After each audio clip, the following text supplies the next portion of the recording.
Let's get baking and make that HEB go further. You'll need half a muller light, 45 grams of muesli, some flav drops.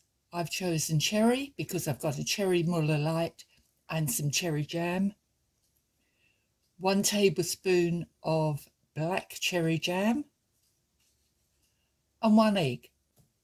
You'll also need some silicone moulds. Mix all the ingredients together.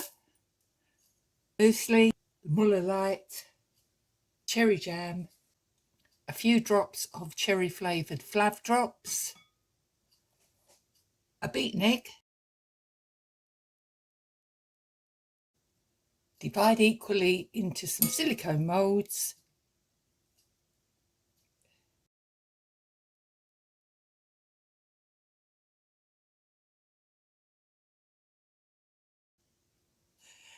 And microwave for 7 minutes. Allow to cool for a minute or two before tipping out and enjoying.